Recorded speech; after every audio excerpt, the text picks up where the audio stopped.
Please visit our sponsor, goldsilver.com, for all your precious metals needs. That's goldsilver.com. Enter promo code AMTV free ship for free shipping through the end of March.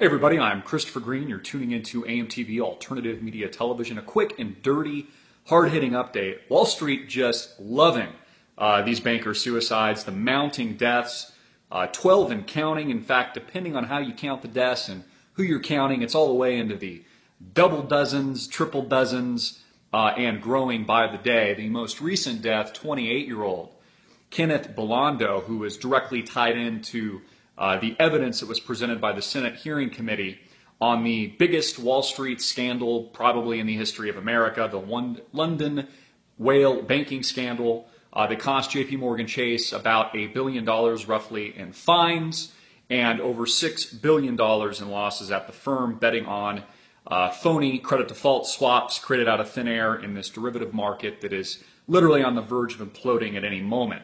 You know, I just sarcastically tweeted, and make sure to, follow me on Twitter if you don't already for, a lot of really excellent insight that you just don't get on camera all the time. It's almost as if Wall Street is bullish on the banker suicides. I mean, for every new death, each banker suicide seems to result in about 100 plus Dow points on the Dow Jones Industrial Average. And Wall Street is loving it so much.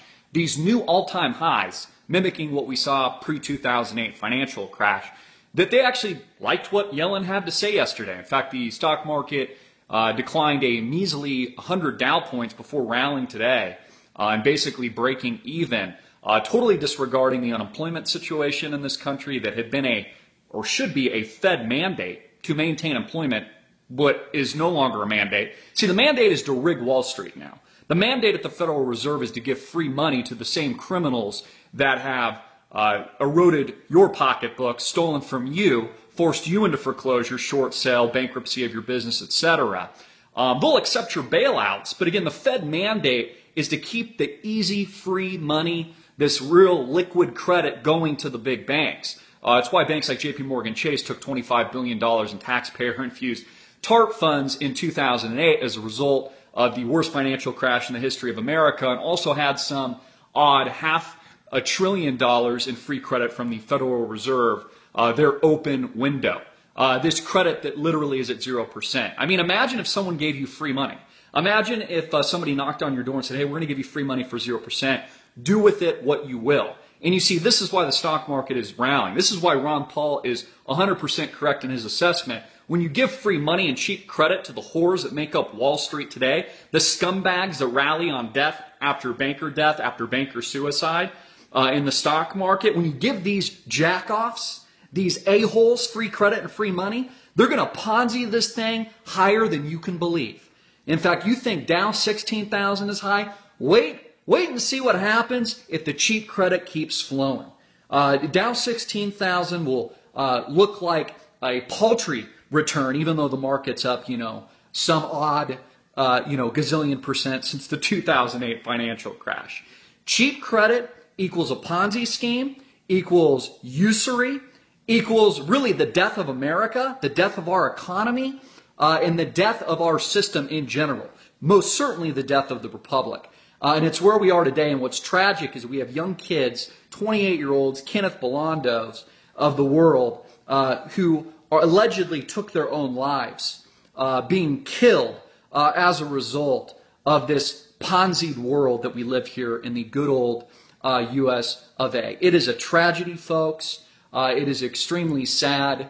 And, I can't help but just feel horrible for the loved ones that have lost these vibrant, smart, good-looking kids just getting their career started that, by the way, presented key evidence on and against JP Morgan Chase in the biggest scandal, the London whale scandal, the derivative scandal recently, who just suddenly, mysteriously ends up dead. Just a coinky-dinky, America. Just a coincidence. Yeah, the kid had nothing to live for, even though his brother still works at JP Morgan Chase, and he just switched firms to Levy Capital, and his dad's a senior executive at Condé Nast. I mean, there'd be no reason for this kid to live, right? He had to off himself, is what the mainstream media expects you to believe. The mainstream media is full of shit. It is full of hot air. It is full of lies. They've made a media circus out of Flight 370, MH370. They have gotten the entire story wrong from the very beginning. It's clear they either don't know what they're doing or they're bold-faced lying to you. Having a very simple agenda controlled by the corporate infrastructure that owns these firms. The CNNs, the MSNBCs, the Foxes, all of them. They're owned by the corporatist whores that run and own not just Wall Street, not just the media, but also Washington politics. It's all intertwined, folks, and it's an American tragedy. Get this out, make it viral. I'm Christopher Green, hard-hitting and in your face.